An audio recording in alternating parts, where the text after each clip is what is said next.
My parents got divorced when I was 14 years old. My dad was a strict disciplinarian. We're talking, the leather belt punishment. My mom turned out to be a schizophrenic and an alcoholic. Society believes that you have to be a winner at the start to be a winner down the road. And that if you fail once, then that's what defines you. You get a Bronze Star or somebody with a Silver Star. You get a Silver Star or somebody with a Navy Cross. Always. You got a Navy Cross, you walk around the corner, you bump into a guy with the Medal of Honor. I mean, you can never just say, I've arrived, and you're very humbled and you're very cowed for a very long time because you know nothing. And every time you think you know something, they introduce you to the next phase of learning and you realize you don't know anything. And that was an attribute in older SEALs that we would see, that in the worst of situations, they would become. Welcome back, everybody, to Flipping the Lid. You know what we do here by now. I love to have the real, raw, honest conversations with some of the most influential and impactful people in this world, some of whom you may know their names, many of whom you won't. But each and every one of their stories, the way they live, the way they communicate, brings wisdom and collective wisdom to you in a way that makes it accessible. Today, I've got Marty Strong with me, who's an individual I had a very brief interaction with on our other show. But as a prior U.S. Navy SEAL, thank you for your service, and a business leader and thought leader, he's also somebody that has written books, consulted at a high level, and lives his life in a way where he's trying to bring as many people along as possible. He's even developed vocational training programs for veterans and creating other pathways for others to transition back into mainstream after their dedication and service that their family has fully committed to. There's many other dynamics to this man, but I'm looking forward to jumping in and flipping his lid. So Marty, welcome, my friend. Hi, Brian. Thanks for having me. I can do a lot of push-ups too. Still. Well, that's awesome. I push-ups are not my forte. I don't know if you remember. I don't even know if I shared it with you, but I make a joke about this just because my left arm was torn from my body when I was 7, reattached 24 surgeries. I don't have a lat on the left side of my back. I don't have a tricep. I can still do push-ups and I can own it, but I'm never going to win a competition, my friend. So I'll just watch you in admiration and live vicariously through you. You know, this other question is coming because you were on my other show, and it's the only question I ask every guest on both of my shows is, outside of however I introduced you, whatever I've said about you, and obviously the little that I currently know about you, Marty, who are you in your words?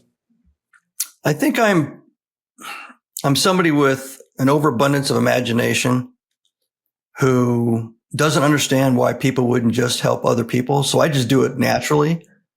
And I don't do it for any particular, I guess, response or reward. That's kind of me. I'm either always thinking about things in kind of different ways, or I'm always trying to help people that are reaching out because it just feels like the right thing to do.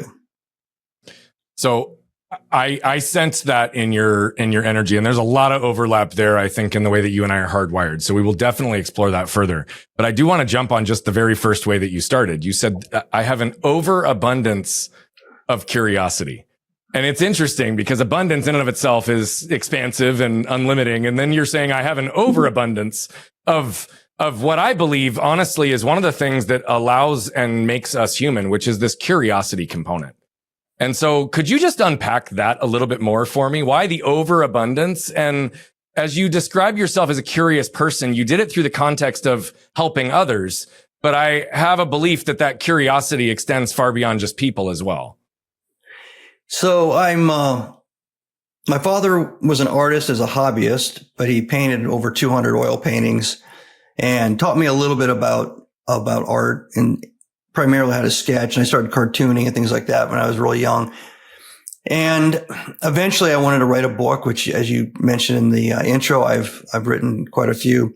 So I've had expressions, or I've had channels for creativity, but I'll give you a real easy, concrete example. So I'm working on all these different projects right now, both for-profit and the nonprofit foundation. And my partner, he's a former Marine. He and I are both really, really imaginative. And so I had to basically, after a couple of months working really closely, we've known each other since 1994. I said, okay, we got to come up with a kind of a working model here, like a battle rhythm. We can't be all dreamlike state all the time. Mm-hmm. Ideas, when the two of us get together, ideas just flow. It happened this morning on a call. I said, if we want to have some impact, we have to be able to shape the ideas into something that's applicable. And then we have to do that, right? Mm-hmm. So let's just create this 3-legged stool. One leg is brainstorming, creativity, innovation, all that kind of thing, being imaginative. One leg is building. We got to build something. Otherwise, we're just, might as well throw in some ayahuasca or something else in that. Yep. And the other leg is the administrative, the legal, the contracting, all the kinds of administrative stuff you have to do when you're building. So, so at one point we're brainstorming, coming up with a lot of crazy and really great ideas. And then I'm talking to banks, and then I'm running over and I'm setting up post office boxes, and I'm creating, business cards. And then I'm coming back, and then I'm maybe putting an hour into writing my newest book. So I have to kind of be grounded. And so to me, I have to police myself, just like I offer up to my partner. I have to not go hog wild creative all the time, because I really get enjoyment out of it to the point I would probably exclude all other things. I very appreciate just like the nuance of even how you unpacked the answer to that, because there's so many directions we can go. And obviously it's still going to come full circle in different ways to helping people. I deeply identify with what you've said. There is no limit to what we can create, right? And when we're in that type of environment, we can build, or create, ideate all day long. But that's also one of the biggest areas I feel like most people struggle, is the shift between idea and execution, or idea and the initial phases of action to even put it into the world. And it does require a level of discipline to be able to understand that, because to your point, you throw in some plant-based medicine and that creativity, you could be evaporated for days, and just having a blast in that creative expression that we can all do in whatever medium we deploy. But the discipline is the difference between ideas that become reality versus ideas that just remain. And so you had a really unique opportunity, at least in the way you started describing your creativity, as you credited your father and the experiences that you had very early on. Whereas I sit here and I look at myself, I didn't even believe I was a creative person until 5 years ago, even though I'm highly fucking creative, right? And I have the same challenges that you have. It's just how we view it. So at what point did you understand your ability to create, ideate, have fun in that playground? And at what point did you learn the shift to now what you have with accountability, communication, and discipline with your partner, which is to prioritize and actually move something forward? All right. So I'll try to do it in a chronological manner. So my father taught me all the basic principles of drawing: color, light, shading, various perspectives on a canvas. And because of that, and he did that when I was probably 7 to maybe 10 years old. Now, he didn't do it in a loving, kindly way. He did it in kind of a, autocratic way. Get in here, you practice this. He put a still life in front of me and ridicule what I was drawing and show me where I screwed up, after he told me what to do and I wasn't doing it. So it was an imposed discipline to be creative, if that makes sense. Completely. Mm-hmm. And then I get into, let's say, middle school, and it turns out I'm probably in the top 5% of the people that can draw and that can take something they see and turn it into, something on paper. And then my sense of humor kicks in high school, and I start doing cartoons and caricatures, my friends, and I get into advanced art classes. And so I learn about a lot of other things in art, other mediums, and memorizing, thousands of famous artworks of various kinds, and, where they fit in history. And then I go into the SEAL teams. So that's me going into the Navy. I have that kind of bubbling inside of me.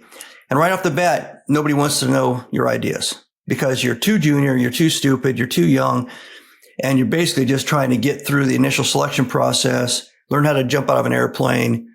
And there's like 3 different things you have to go through. It takes about a year. And then you show up at your very first SEAL team and your very first SEAL unit inside that SEAL team, and they tell you to go empty the trash can. That's your primary function. So I had to watch and kind of contain my creativity and my urge to say, hey, I have an idea. Why don't we do it this way or that way? Because every new guy was doing that. Every young guy was coming up with a criticism, an observation. But not all of them were observations with solutions or recommendations. I could see the solution recommendation. So it took me about another 4 years before I had a little bit of seniority and somebody asked my opinion for real. And I went, okay. And so I realized it's not the critique or the criticism. Maybe that's the catalyst of change or a solution. Yeah. But then you have to figure out a way to kind of order and frame the problem. And then you have to have a recommended solution. And that solution isn't just fix it. It's a battle plan, some kind of a concrete, order of steps, measures to take. And, I didn't know how to do that because I hadn't gone through any kind of project management or anything at that age. But I eventually, through other people, learned how to chunk it, put it together, and then present it, which was the other key part of this. Mm-hmm. All the ideas in the world, but if you can't write, especially in the military, everything's got to be put down in a presentation, a proposal, and then it gets passed up and everybody, looks at it. So I had to learn that. So between the actual planning, taking the creative idea or insight and turning it into a plan, I also had to learn how to communicate it both verbally and formally and in writing formally, which took maybe another 2 or 3 years. Then I was just like I was in middle school. I found I was like in the top 5% of guys in the SEAL teams that could do those 3 things, which meant once you demonstrate it, people start throwing problems and challenges at you, regardless of your rank, and to see if you could come up with something. And I kept rewarding that confidence in me. And eventually I became an officer. I was an enlisted guy for 10 years and an officer, and I became a mission planner. And then I eventually ended up being the admiral in charge of all the SEALs main briefer to people like Dick Cheney, who was the Secretary of Defense, who just passed, Senator Nunn, Colin Powell, who was the chairman of the Joint Chiefs of Staff, because that was kind of the culmination of my ability. And they thought it was cool because I was a junior officer and I looked a lot younger than I was at the time. Mm-hmm. They thought it was a really cool statement, like a brand statement, that all these people would see such a young person that seemed to be so switched on and knowledgeable. Of course, they wouldn't know I'd already been a SEAL enlisted guy for 10 years. But so that's kind of how, the expression of creativity, the inability to really do anything with it. And then eventually, you hone that capability. You wait. And I help people with this all the time. You got to kind of pick your time, pick your battles, but you need to have structure to your idea. Yeah. My second book is Be Visionaries, based on that whole concept. Come up with a crazy idea, dream, all that stuff, but then turn it into a concept and draw it backwards from the end state and build a battle plan. Right. So to your point, what's interesting is you put yourself in the top 5% of those things, but I think there is probably a very normative bell curve that exists for people's abilities to do this as well. It can be a learned behavior, but it also sounds like there has been an innate wiring that's just been this curiosity that's allowed you to do so in the way that your brain functions or the patterns that you see or the way that you see things progressively that probably give you a leg up on top of the extra work and intent that you put into it. You did say something that I want to clarify just because I want to make sure I understand it, because if I heard it the way I think I did, I want to explore. You talked about in these first 3 or 4 years when everybody's giving ideas and you had already identified nobody really wants to listen to me. And it sounded as if you learned to not volunteer these types of ideas or to suggest solutions to potential problems until the point that you were asked. Did I misinterpret that? Is that part accurate? Like you were almost the idle witness to watch all the failure points of the other youth and the other new SEALs? No, that's absolutely correct. But once I shut up, I just kept observing. And once in a while, somebody would get a point across and I'd say, oh, I wonder that they used logic, or they used an example, or they challenged the status quo. Let's go out and do a rehearsal or a test. You were just studying people. And the process. Yeah. It was in the SEALs, it was very dynamic. It was very interpersonal. Everybody had a say, but if you didn't know anything. So, but let's bring this, because we understand hierarchy in the military. We understand like the newbie piece. And I mean, that's even what Hell Weeks and all these things are. It's to really help condition and start to understand like the hierarchy of order and structure within the military.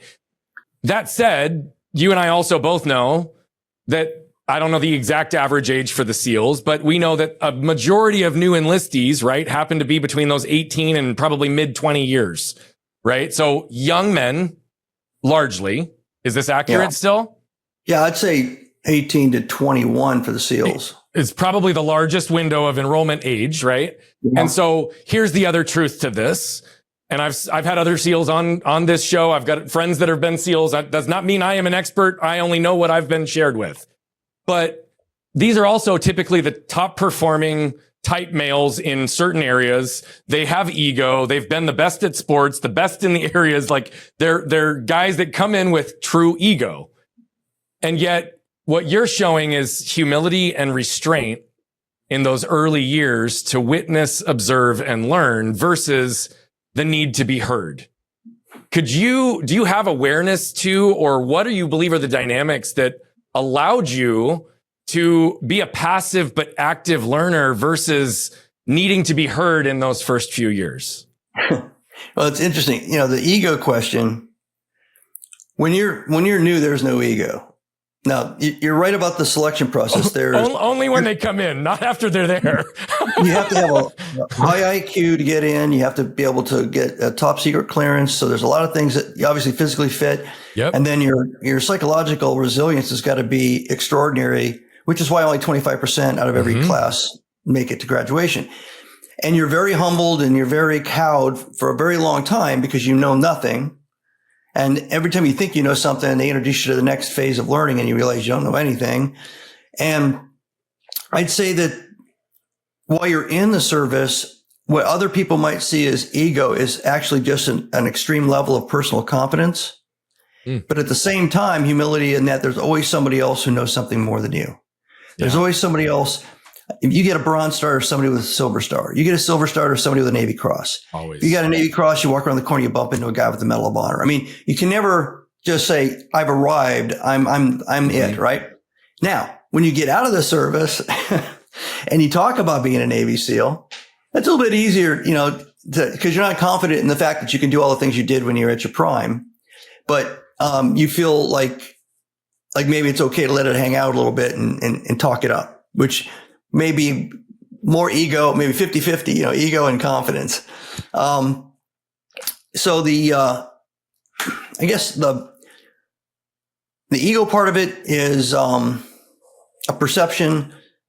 Women that meet young SEALs think it's ego, but a lot of times they've never been around somebody that's mentally, intellectually, psychologically, emotionally, and physically at the top of their game. That they're just that switched on, and that's just the truth.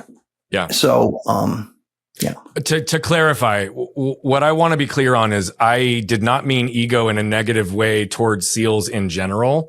What I was highlighting is the tendency and nature for 18 to 21-year-old males to believe they're invincible.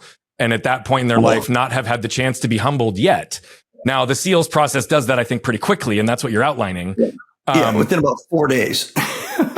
That's all I'm suggesting is the ability to walk in, right? It's typically been the best of the best based on all the aptitude tests that require you to get there that come in. But no different than like the NFL pros, right? It's typically the best athletes that get to a different level and then they realize they really are not at the same level anymore. Right. And so it wasn't meant as a slight. And I hope you heard it that way. I just wanted to clarify in case there was any concern there, because it wasn't a direction at SEALs. It was 18 to 21-year-old males. That's it. I've talked on that subject many times. And it's usually about the perception of and the term ego as opposed to confidence. And so that's why I kind of approach. By the way, I identify with that. I've always been somebody that's had a very high level of aptitude in each one of the areas you described. I've always been very confident to the point of convicted in many ways in the way that I operate. And it's given me a lot of liberties in this world. But where the ego came in for me is I have a big energy. I have a strong presence. But if I am in a position where what I call armor, right? If I'm in an insecure place, ego is armor, right? It's literally the need to justify, protect, defend myself, or the perception of having to be the one in control, right? Big energy delivered through armor is confusing as fuck for people, right? And so it takes even what you're talking about. If all those things can be true, if yet there's still a layer of how the energy is being delivered, people can receive it in a way that really is threatening to them. And that's often about both sides of it. And this is just how I've learned to work with it. But I love even how quickly you are to help distinguish that, because you're right. There is a high performing category of humans that just by virtue of their intellect, their emotional capacity, their ability to regulate, their physical capacity and capabilities, by virtue, do things that other humans cannot do. It's just a fact. It's true.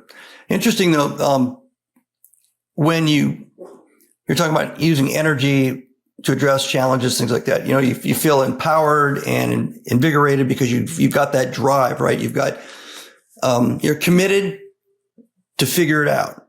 Mm-hmm. And I think maybe the first 10 years of any SEAL that's been in for say 20 years, when they're challenged, that's the first thing. The first thing they kind of apply is this kind of nuclear reactor of limitless energy and a willingness to commit. And, let's do this. Let's figure this out. But eventually you start to change that approach. You start to go the other direction, especially after combat. You start to see the challenge and you cool down. Yep. You actually, you kind of calm yourself, like lowering your heart rate, and you just start to go on full absorption. Every sense that you have is soaking in the information, the environment, the people that are delivering the information to you. Because when you do that, all the things that you're being asked to solve kind of slow down, and your mind is kind of now kind of unencumbered of the intensity part. And it's starting to put all the little pieces together in a quick chain of events or a quick number of steps. And then you just calmly say, do this first. You start people in motion in the right direction. And then you start adjusting and tweaking. But that's what I found. And I saw that in leaders when I was younger. And that was an attribute in older SEALs that we would see, that in the worst of situations, they would become the calmest of all people. Yeah. They might it's a part of the training in a lot of respects, though, is this concept of nervous system regulation and the ability to calm despite whatever chaos is going around. I mean, it's a part of the millions of dollars of training that goes into it, is to have it be so cellular that you literally learn to take these chaotic situations, crazy noise, crazy threats to our nervous systems and risks, and actually at that moment get so present that you are, for lack of a better term, in flow, that your training takes over. And that's, I think, even, whether you're looking at a professional athlete or a Navy SEAL, the truth of the matter is it's the armor that prevents the flow. So if there's an external trigger, right, or stimulus that maybe does throw them off of that for a second, or maybe a flash for a moment of their loved one at home when they're right about in the middle of battle, it can change the focus real time to be from a place of protection or defense, which then knocks us completely out of flow. And so what you just talked about is like a very simplified version of a very complex process of creating cellular memory and muscle memory through training, through breath and rhythm. How would you describe the training components and how they address the nervous system response to prepare SEALs for being able to be the most calm in the most chaotic of situations?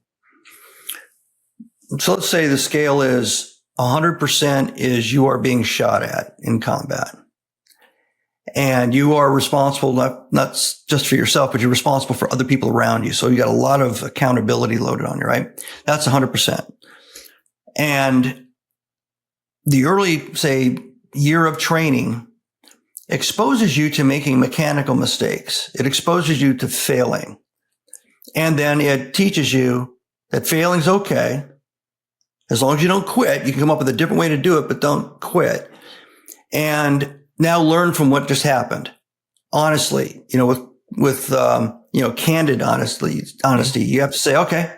And not just you, but you're being coached and mentored on this path. Right. And as you get more and more and more advanced, you're doing this individually, and then you start doing it with groups and teams, and the whole team starts going through it as a team, and the leaders are going through it as leaders with that team. And so you get up to about a 75% level where you've been freezing, you've been tired, you've been hungry. I mean, like not eating for days, not sleeping for days. You might be injured, and it's tearing you down psychologically. Worse than anything that you had in the selection course, by the way. You think that's the worst thing you're ever going to go through. It's not. And yet you're making these decisions on whether I still want to do this and whether I still want to take another step forward. And that's the 75%. You're moving as a unit, and that flow at that point is like a really good professional basketball team on the floor. Okay. The difference between 75% and 100% is you are intensely aware that your life is in danger. Mm. That's the difference. They can't shoot you or shoot at you to get you to that, that last 25% of the learning curve. And I mean, let's say you might have been in a training event where there was a fire and you had to pull people out. Okay. Yeah. You get up to like 95% there. Right. But it's still a controlled environment to a degree, right? It is, but it isn't. If you're in there and you're pushing yourself in there to retrieve people, you're basically in a life and death. Mm-hmm. It's the fight or flight. Your every instinct's telling you don't do it or get out of there. And yet you're in the moment, what your responsibility and duty is because you've been trained that way, and you go, right? Mm-hmm. You don't go because you're crazy. You go because it's the thing that has to be done. Mm-hmm. And that's how it is, that last 25%. You get to combat the first couple of times you go through it. You don't think about it too much at the time, but you go from being overthinking mechanically everything you think you're going to do if everything happens, a contingency for every possible thing. By the second or third mission, you're not doing anything like that. You were not doing any psychological head games. You were basically just looking at the mission set. You're going out there, and everybody else is in the same mode. And now you're like the NBA championship team. I mean, you're not just NBA. You are the top team in the NBA. Right. You're throwing the basketball over your shoulder down court, and some guy's going to be there because you just know. You have to have a full sense of, the whole Gretzky knowing where the puck goes, go to where the puck's going to be thing. And when you're in that moment, when you're in that flow and everything's slowing down, you feel the slowing down part of it, but it takes a couple more times after that you realize that's the way it's going to be from now on. Mm. And then if somebody else comes in, either a senior person or another group, and they're new, they're going to go through 2 or 3 days of having to make that jump from 75% to 100%. So the SEALs, as we hear, are broken up, or they're specific segmented teams, right? SEAL Team 6, SEAL Team, right? That have designated groups that you are consistently doing different missions with, or you're working with consistently. The training, to my understanding, is also to ultimately normalize all of the top folks in our military to be able to operate interchangeably. What is the dynamic of working with a specific segmented team versus another high quality team, and the ability to get into that kind of universal team flow that you're discussing? Like when you're in the top level of the SEALs, people who've had a minimum of X amount of experience that have been in those battlefields, how interchangeable are the SEALs with each other to be able to pick up where the other person left off? They're infinitely interchangeable technically.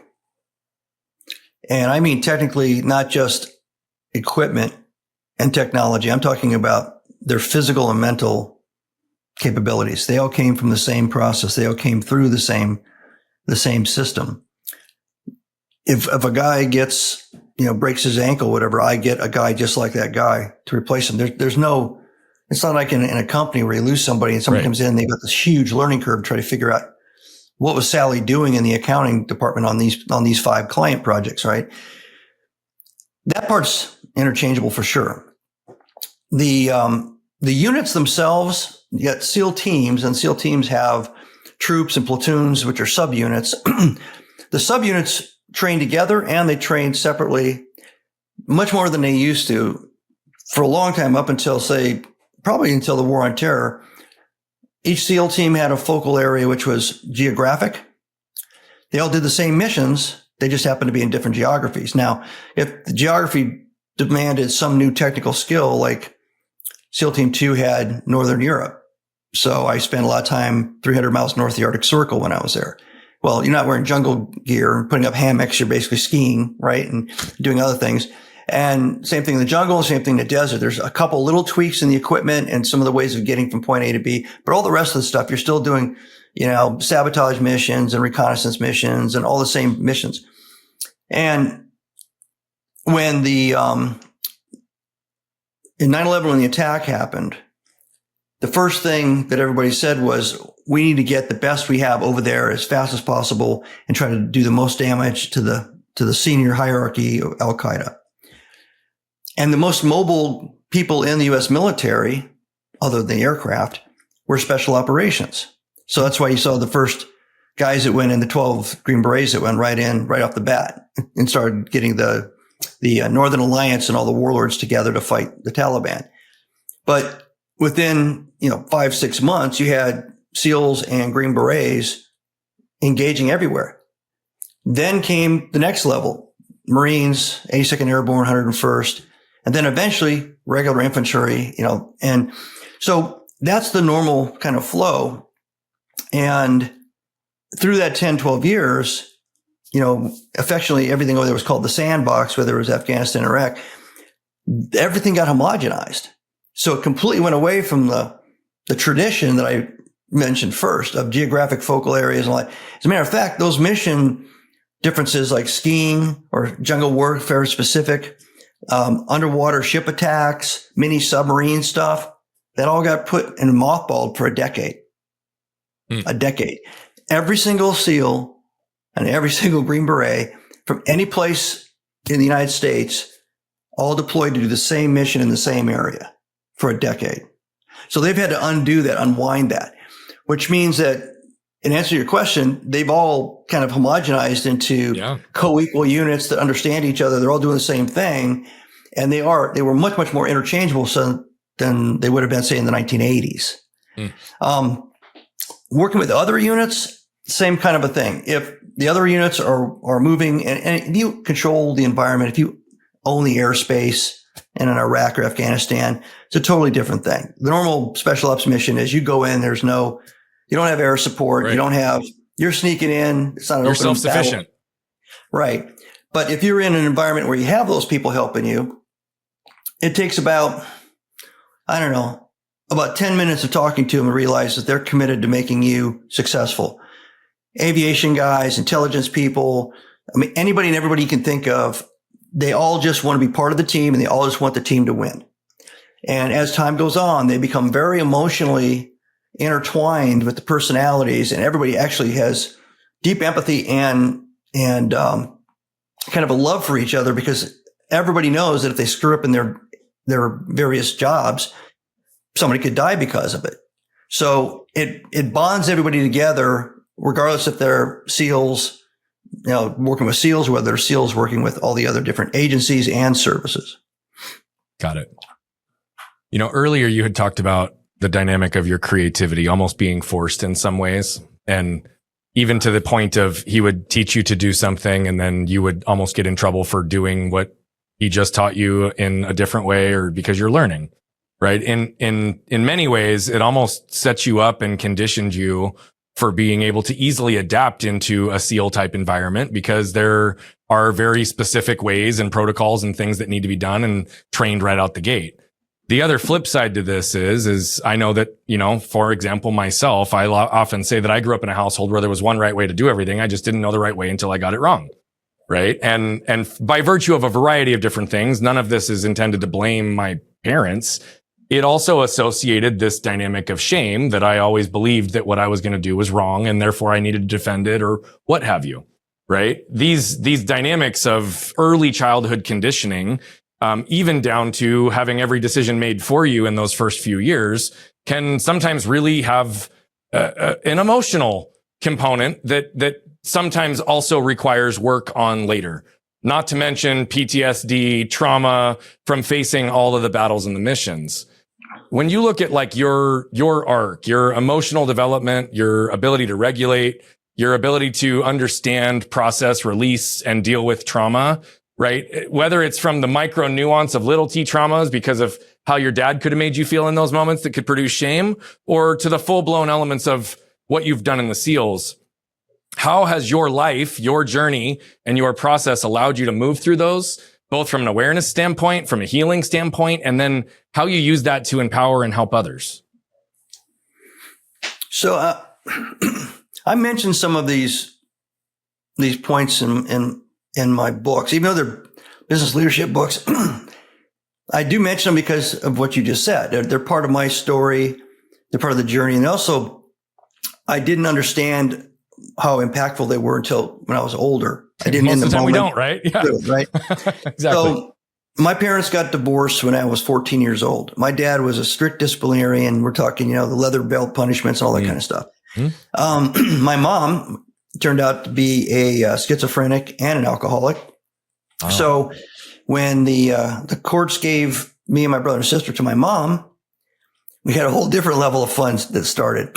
So she was in and out of institutions, and I was the oldest. And so I took on a sense of responsibility as much as I could for my brother and sister.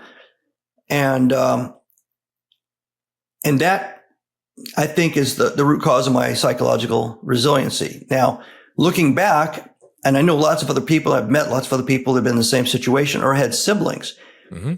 And we've simplified it to, at that point, you have kind of two paths to go down. You either accept that life's shit, you've been handed a shit sandwich, and I just have to eat it, and that's the way it's going to be. And it kind of defines you, right? I'm not going to try too hard because it doesn't matter. I'm not going to reach too high because it won't matter. Nobody's going to support me because nobody gives a shit about me, kind of thing. The other path is, screw this. If I don't do something, if I don't figure out something for me, if I don't escape this, I'm going to go down that other road. So how the hell do I get out of here? How the hell do I move forward? How do I separate myself from this? It's one of the main reasons I joined the Navy. I actually forged my mother's signature on the early entry when I was 16 and to escape that. But by that time, I had already had 3 or 4 years of living in that crappy environment and kind of solidifying this point of view that I was not going to let it beat me down. I was going to figure out a way to get out. So I know, because 8 years after I graduated SEAL training, I went back to be the senior enlisted guy in charge of the first phase, which is the selection phase with the Hell Week and all that. And when you sit there in your nice warm jacket with a cup of coffee and you're watching this torture going on, and you don't remember hardly anything from your own experience, right? Definitely not in any kind of continuum. You might remember 2 or 3 episodic, kind of things, but you don't remember any evolution of your mind or any kind of, blossoming understanding. Moving too fast. You're drinking from a fire hose literally for like weeks. And I was 18. So what kind of brain did I have? So, but there I am sitting there looking at this, and I'm a new father and I'm holding a cup of coffee and I'm watching all this, and I start putting together, I go, I think I know how I ended up getting through this. I think I know exactly how I got through this. I got through this because you see, it's nothing about the physical part of it. The physical experience is to wear you down so that the voices in your head convince you to quit. Yep. That's all it's about.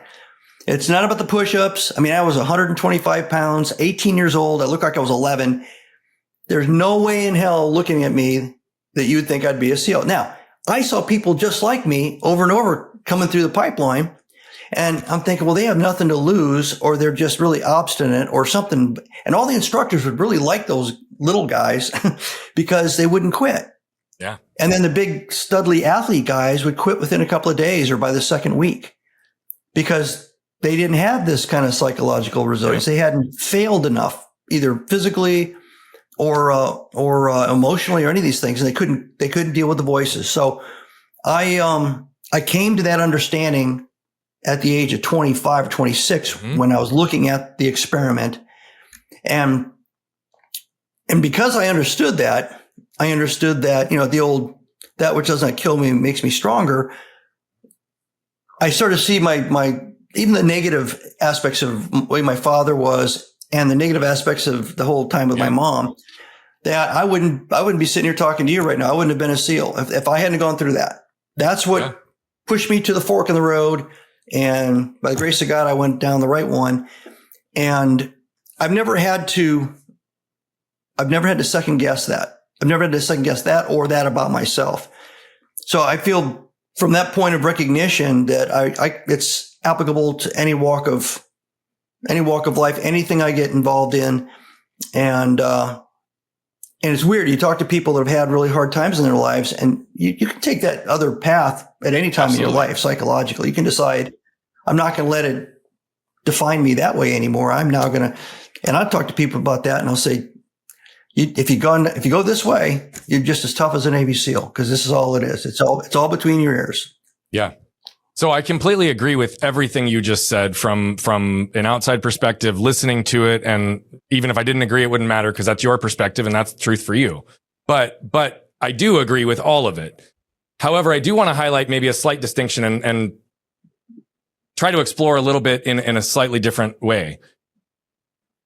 The ability to not become the victim and sit passively in life versus be able to decide that we have the ability to have mental, emotional toughness that allows us that resiliency and then never give up also can perpetuate a performance state of mind where everything becomes contingent upon what we do instead of who we are. Right. And it also, especially growing up in the times that I did, and you're slightly older than me, right? It was not feel your emotions, process and understand the impact or where they're showing up in your patterns. It's put a fucking smile on, like be tough, show up and let's go to work. Right. It's right. To disregard all the noise and chaos that came from those 3 to 4 years that did cause a lot of pain, which is what conditioned the resiliency. And so it's one thing to say, I can push through this and I make the choice to go through this. And yes, that is true. I also always say that our trash and our treasure are formed in those same moments. So all the gifts that your father gave you and the criticism and the understanding and the things with your mother, those are gifts that gave you superpowers. I will speak for myself and not assume for you, but I've worked with lots of people in lots of different categories that also see this as true. Completely shutting off emotion is not a way to fully have access to all of our faculties and self and actually heal. Right. And you as SEALs are exposed to certain traumas that normal citizens will never experience. Literally friends and people that you've been in missions with dying right next to you, seeing kids and other things getting exploded. Like you have exposure to stuff that we're blessed we don't because people like you keep us safe. But that stuff is very trying on the mind, on the emotions. That's why there's PTSD and all these components. And so that's the piece I'd like you to maybe explore a little bit deeper is, yes, all of what you just said is still true. How have you dealt with the emotional components that have been also associated with those times of trauma, whether it's in service or otherwise? So everybody in the military had a different experience, and what they did for a mission had a lot to do with that being that difference. Of course. I just read a story the other day about a Delta Force guy did 300 combat missions in those 10 years. And I thought that's probably the most I've heard of anybody doing. That is so many. Yeah. And I know lots of SEALs that did at least 100, 150. I mean, lots of them. Hundreds of SEALs did that many. So the trauma for an elite performer in combat is often completely different than the trauma for other people. If you are trained to be a warrior and you think of yourself as a warrior and you think of yourself as responsible for all the warriors around you and accountable, your emotions are deeper than your feelings for your family, your actual genetic family. And so one of the biggest problems anybody in an elite service has is when they can't go with the group. It's stronger than survivor's guilt. I believe but it's very much like survivor's guilt. Yep. I know I'm good at what I do. If I was there and say something happens, God forbid, somebody dies on a mission, for the rest of your life, you think if I was there, that wouldn't have happened. It's irrational, but because you were part of that family group and you were bonded so tightly, you hold that in the back of your mind for the rest of your life. If you run into the guys from that unit anytime after that, you think that they look at you that way, that they say, if you didn't break your leg and had to get sent back to the States, or if you didn't decide to retire, or whatever it is that caused you to pull out of the unit, so-and-so would still be alive. And again, absolutely incorrect, illogical, but totally the emotion makes sense. I totally understand. Yeah. So that's an emotion that most people wouldn't think of, rough, tough SEALs and everything. Well, yeah, they may not be emotional in the moment if they see something terrible because they have to get the job done. Yeah. But after the job's done, none of them would like to see kids blown up. I mean, that's what I hear all the time. And just seeing it, because somewhere deep in your mind, you've got this understanding that that's flat out wrong. Mm-hmm. It doesn't matter if they're they're enemy children or, it's just, that's flat out wrong. Animals. I don't know about Green Berets because I don't think I've ever asked them this, but SEALs are really, really fanatic about animals, like pets, dogs, and seeing animals. A lot of animals get killed in combat zones. And that's also something you see an emotional trigger. It's the senseless waste. Warrior to warrior, fine. But why did that child have to get blown up, or why did that horse have to get shot? Whatever. I know it sounds kind of strange, but I've heard this over and over and over and over again. And that's probably the strongest emotional driver of PTSD in SEALs and in Green Berets. The second one, which is the one that has is really the root cause of so many transition problems, is, let's say the war is over. Let's say, it's done and you are either medically discharged because you were hurt, or it's time for you to get out, or you retire, or whatever. You go from this intense emotional brotherhood, is what we call it, where everybody's on everybody's ass about being perfect. You are studying and practicing all the time, not just in the training that they give you. On the side, if you're a little weak at this or a little weak at that, you're in a local neighborhood range practicing something, or you're running with a pack on your back because you don't want to be a step slower, and all of a sudden you're not. None of that matters. You're just standing there, and the cleanest way to say it is you don't have a sense of purpose that matters that intensely. Yep. Right? You don't have an epic sense of purpose. Keeping everybody else around you alive is noble and epic. Getting the mission accomplished, killing the worst of the worst, rescuing somebody, doing a job that saves people on the left and right flank so they can survive. All those things are noble and high value. And all of a sudden it's EBITDA. Or how many sales did you get this week, or some other commercial kind of metric of accomplishment. And then you're working with people that don't think that way. Most of them they're nice people, but they could care less about, the greater good and the bigger mission and all that. And we were just talking about this. I was at the SEAL Museum, Fort Pierce, Florida, Thursday and Friday. We were talking to hundreds of guys that I've known for years. And that was one of the things that kept coming up, the difficulty in transitioning out. One, that you don't have a sense of value, purpose. And two, you're trying to work with people, but they don't care. Now, quote, care. It's just a different level of operating. They also don't have the same reason to go to work. They're going to work to feed their family, to go have fun and have a life and everything. They're not going to work to save the world. And when you hear them all get in their cars and drive away at 5 minutes to 5, and there's projects that are incomplete and there's things that aren't done, guys like us, and not just us, Marines, other people that have stayed in long enough to get kind of that embedded in them, they're like, what are they running away from? Why are they leaving? The job's not done. Yep. Right.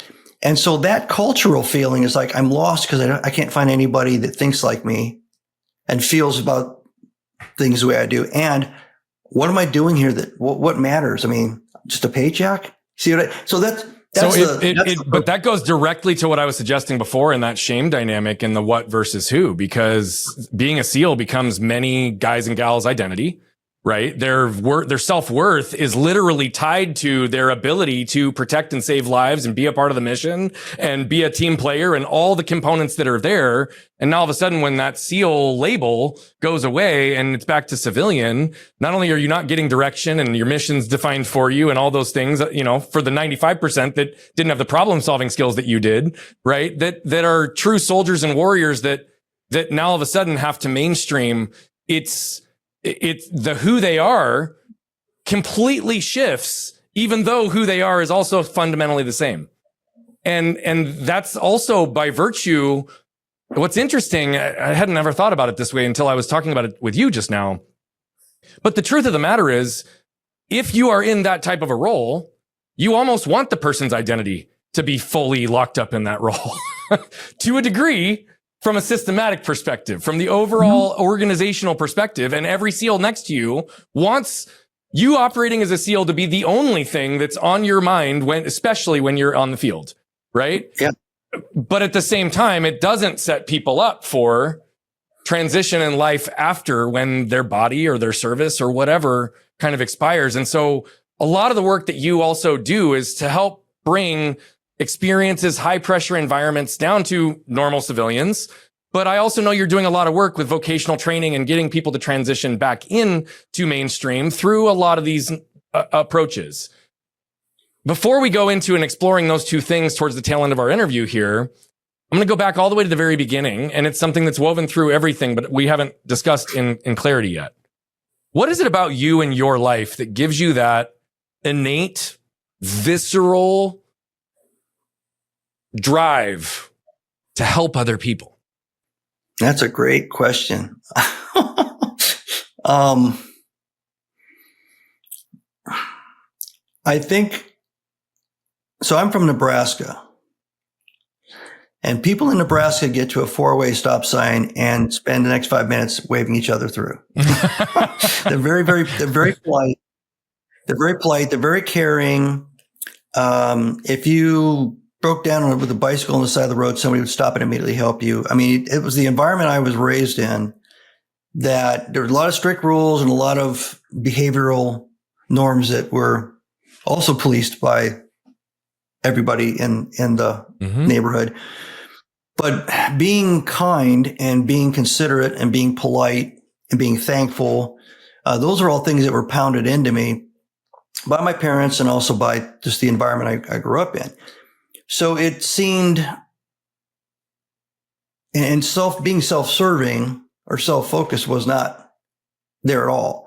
So it seemed that from the very beginning, even though it didn't always happen to me, people didn't always help me all the time, that when I helped somebody, it seemed like the right thing to do, the natural thing to do.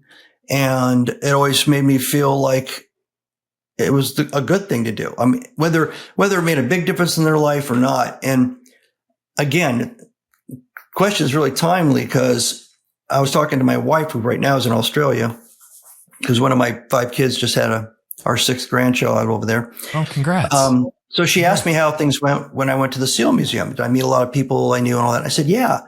And at least on 3 occasions, people came up to me and started talking to me, and they thanked me for something that I did that they thought was a significant impact on their career. And I didn't remember it.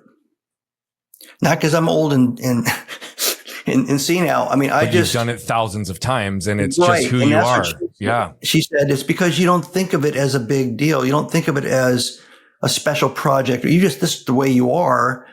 And so that's the best answer I have for you. I guess through that experience, which happens from time to time when somebody just pops up and says something, or I get a book in the mail from 25 years ago from some young officer who ended up retiring as an admiral saying, you gave this to me when I was having difficulty with leadership, and I didn't think you would want to talk to somebody, as an ensign, but this made all the difference. And I realized it was in my library, and I'm returning it, and thank you. I got something like that one time. Yeah. So anyway, you mentioned earlier that you're a father, or you made a comment about you were a first time father, or you were sitting there when you were watching after just becoming a father. So I assume, based on what I heard, you are a father. How many kids do you have? And 5. How would they? 5. That's right. You just said that. Our 5th kid got it. 5 kids. How would your kids describe you? I think all of them would say I'm a really nice, funny badass. My grandkids were asked by their father who's the funniest person they knew, and they said Grandpa. So I think that's how I would be described. And the younger ones, the grandkids, don't understand the badass part yet, but my older kids kind of do. So I mean, I did Muay Thai for 3.5 years. I was being trained by a former Tim Dillashaw strike coach for the UFC, and I started when I was 54. I love that. I thought I wanted to do it, and then the first time I got punched in the nose, I had there's that path again. Like, okay. By the way, that is, I love, that's one of my favorite Mike Tyson quotes too, by the way. Like, I'm going to mess it up, but it's like, and the first time you get punched in the nose, it's like, oh, maybe this isn't what I want anymore. Everybody's got a plan until they get punched in the face. That's right. Yeah. And I was a CEO and I was successful, and I'd been in martial arts when I was young, and I thought, okay, I'm halfway badass, right? And this guy, had about 6-inch reach on me, and he tagged me. It took me 8 months before I laid a glove on him. 8 months. Wow. 3 hours a week training with him, and for 3.5 years. And my wife would cry when she saw how mutilated my legs were, all the bruising and everything, because Muay Thai is pretty brutal. And she still wanted me to quit. And I said, well, I can't quit. She goes, why can't you quit? And I said, because after the first time I got hit in the face, I realized that was the wrong choice, because I was thinking about it. And I said, if I can stick this out and go down the path of trying to get better or get good enough, then it'll be worth it. And it's humbling as hell, right? Because you walk out of your office where I had like 1,800 employees or something like that. You walk out of the office, you drive over, you going into a gym, and for 60 minutes you get the hell beat out of you. then you get back in your clothes, you go back to the office, and it's like it's surreal, right? Yeah. Mm-hmm. So I think that's what they'd say. Really funny, really nice, badass. So talk to me a little bit about the work that you're doing with Warrior Haven USA. And in particular, some of the vocational training. Like, what is the goal? What's the mission? What are you focused on in particular? And just give us a little feel for the work and the passion behind it. Sure. So this was the brainchild of a friend of mine who's was in the Force Recon Marines for 8 years. I met him in 1994, so we've been friends a long time. This is the individual you referenced earlier as your partner? Yes. Creativity? Yes. Okay, perfect. Yes, Pete Gary. And he had done really, really well in private business. One of those high school graduate, multimillionaire type guys, And I was trying to finish out being the CEO of a healthcare company, reached out to some friends, said, I'm looking for something different. He said, why don't you come down here? Just fly down here for a couple of days. I want to tell you about something I've been thinking about. And so he laid out his vision. And the vision was to try to, and both of us had been in all kinds of charity boards. My 10 novels, all the proceeds have gone to the SEAL Veterans Foundation since the first one was published. So, we had some scar tissue. We also had some experience with nonprofits related to veterans and mostly kids were the other category. And we thought, well, okay, we can probably do it better. We can probably do it better by focusing more on the beneficiaries and the outcomes for the beneficiaries, and not try to be all things to all veterans, but try to narrow it down. So his idea was vocational, woodworking, metalworking, culinary skills, and then we could throw in therapy and things. So we ended up with equine therapy, canine therapy, and I said, let's throw in a business academy. And he already had some plans on paper for that. So the business academy, all these things would all be Warriors Haven USA.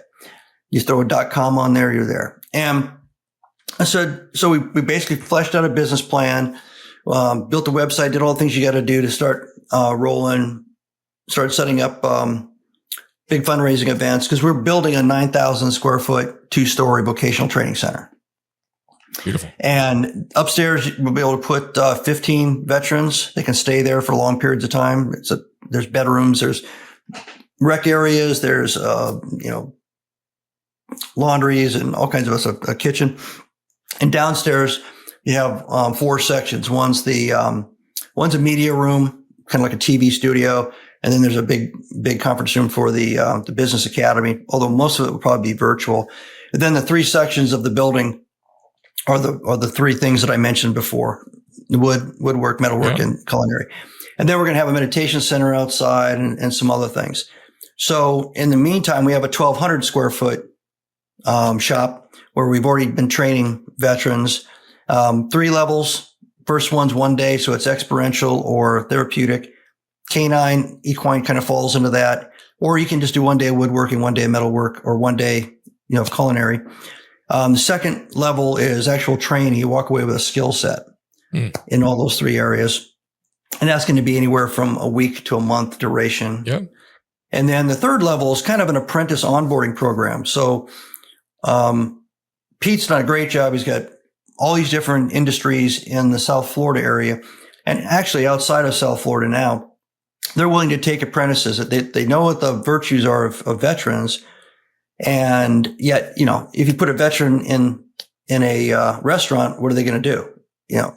If they don't know how to cook, they don't know how to run the place, they don't know how, they don't know what the floor looks like. So whatever those initial kind of apprentice skill sets and knowledge areas are, we will create that program, and that might be 2 to 3 months. And then they will be a paid apprentice. We've got a couple of Michelin level restaurants that have signed up. Beautiful. And some regular restaurants. So they'll take them right into their kitchen. But of course, they teach them kitchen management, teach them all the tools in the kitchen, teach them the whole flow and the whole dynamic, all that kind of stuff. And they're helping in that too. They're helping in that instruction. So all the teaching is done by volunteers. I've actually got a volunteer in a couple of hours I'm talking to help. It was a guy in the Army. He got out and got his PhD in physics. And so he's 8 months into a startup company and trying to do patents. And so I've been connecting. I've got lots of friends from my other technology board days that worked for Intel and all the other places. And I'm connecting with all these different groups to try to accelerate his success. And maybe he can avoid some of the landmines as he's building this thing. So that's kind of what we're doing. I love that. What part of the country is all this in? It's right next to West Palm Beach. It's just about 13 miles inland from West Palm Beach. I have somebody that I'm going to make an introduction to you for, who they're based in Atlanta, but they've got subsets all through different parts of Florida. A lot of overlap in a way that I think would be very complementary. And frankly, in ways that, again, I don't see any conflict. I see only benefit potentially for both of you who are doing a lot of like amazing work for, a category of individuals that I'm deeply grateful for. I would have served if I could have. My injury prevented me from being able to do so. My father was, in the Air Force, and I'm very loyal and grateful for any of our service people. And especially those that are trying to help them mainstream and stabilize life after their service and sacrifice. So, very, very grateful for you. As we come towards the really tail end of our interview, I've got maybe 1 or 2 more questions left. One of the things you mentioned earlier, and I think this is a part of who you are, but yes, it gets conditioned even as a high performing SEAL, right? This kind of iterative process of learning, right? The removal of failure, the recognition that like we get feedback, we can refine, we can grow, we can change, but also just this resiliency that takes place overall, because life, guess what, is going to continue to hit no matter what. And no matter what has taken place in your life at any moment, right? Things can be challenging, or there can be unexpected interference or resistance. So as it relates to this current moment in your life, where is the greatest area of either interference or resistance? Or what do you have as like your primary or singular area of focus for self-improvement, whether it's as an individual or as a business person or otherwise? I think I'll take the self-improvement piece first. So I'm going to try to relearn Spanish. So I've gotten one of those apps. Yeah. I've actually learned how to speak it a couple of times, and then it's just kind of faded away. It really is. If you don't use it, you lose it. That's absolutely true with language. It's crazy. Yeah. I go into masterclass.com and I'll pick something that I don't know anything about, and I'll run through the 23 or whatever modules. And I like doing that. I guess what I'm saying there is I'd like to try to pick up some specific new capabilities, that are a little challenging, like language. And I also want to kind of stray. I've always kind of done this, but stray in my search for other information and other ideas and things. The synergy, like when I'm writing or even when I'm trying to solve problems, the more I know about all these kind of adjacent categories of things. It's like taking a problem, and if you know something about supply chain management, but you're not in that business, right? But the problem that you're looking at is a linear, progressive A, B, C, D, E challenge. You can take things that people have solved 30 years ago and the way oil moves through pipelines, or, cargo moves across rail tracks, and you can apply it to this thing that has nothing to do with that, but it's a linear kind of flow, kind of an issue, right? But if you never knew anything about that other subject, you wouldn't be able to apply it. And so I try to branch out and learn as much as I can personally about as many things as I can. I watch lots and lots of documentaries, same kind of thing, just kind of weird stuff. I'm still writing. I'm actually doing something I have never really done before. I've started 2 books at the same time. I've got a new novel and a new business book, a leadership book. So I'm not sure if I can do that. I don't know why I couldn't do that, but it's kind of a weird thing to do. I've finished like the second or third rendering or version of a book, and it goes into kind of an editing mode. And I've already started another book, but that's different. This is actually and they're 2 different kinds of things, right? One's it's just going to test your ability to pivot your focus in all the areas that you say you've also learned to do, which is like to be able to prioritize and focus on what's right in front of you, right? Like your only inability to do it is going to be however much you're able to focus on what's right in front of you versus having them overlap or get confusion. But it's not a small feat, and not one that I'm sitting here saying is easy either. But it seems to me like this is a cool challenge and venture for you to try as well. Is can I co-create? And does that co-creation process allow for time compression, or is it more confusion in the process, right? And only time will tell. Right. And then, of course, the other thing is the whole Warrior Saving USA Foundation thing. I've got pieces and parts of experience related to it. I'm not a wood shop guy. I'm not a metal shop guy. I'm a George Foreman grill kind of a cook. Okay. My kids know that. Even though Pete went through a culinary school for 2 years, so when we get into these categories, I'm pretty much clueless. And so there's a steep learning curve there. So I've got to learn more about it.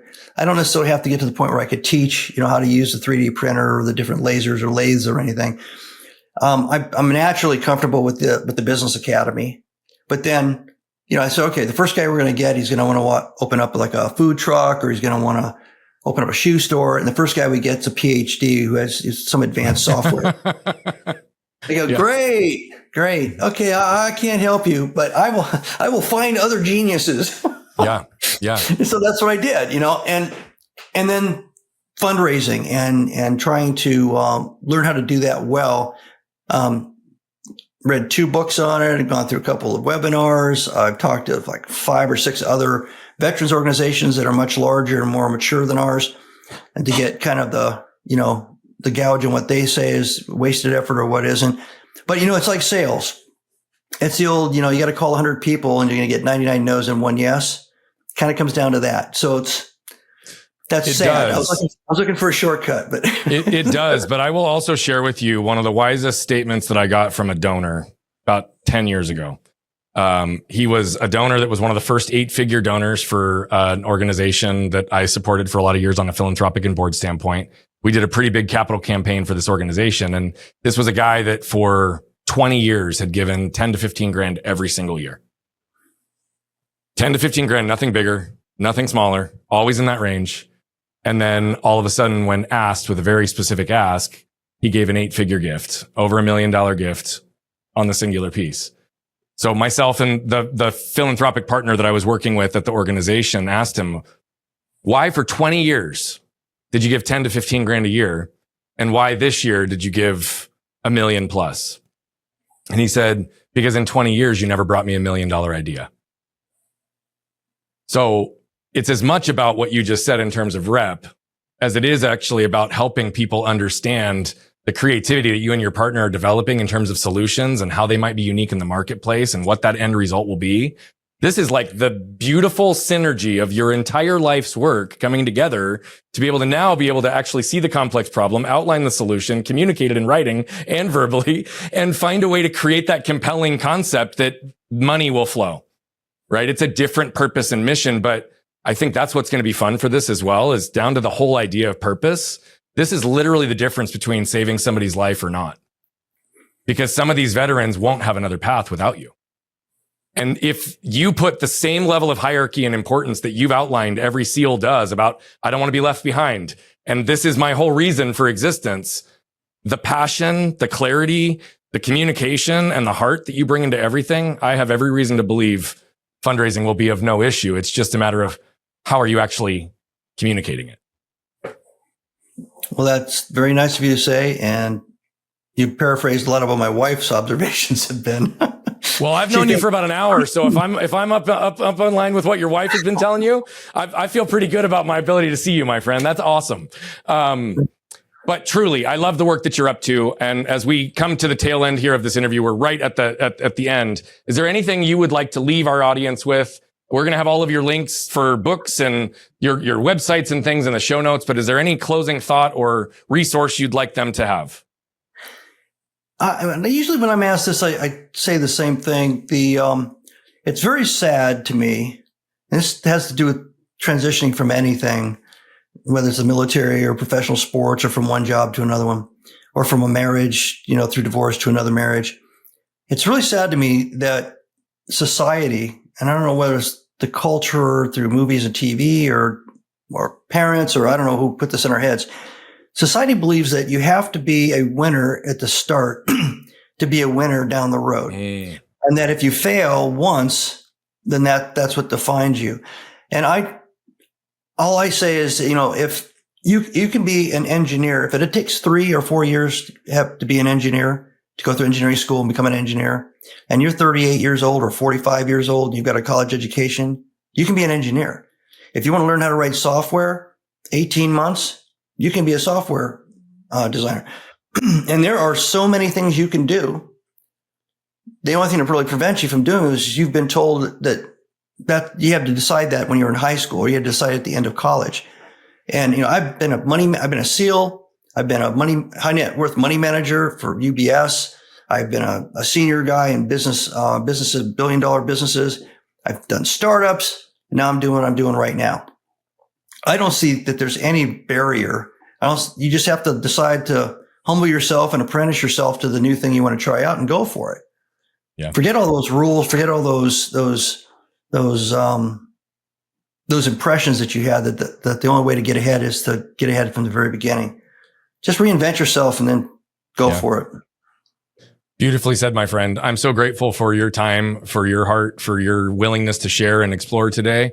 I know that there's going to be a lot of good that comes from it, and I'm just grateful for your presence with us today.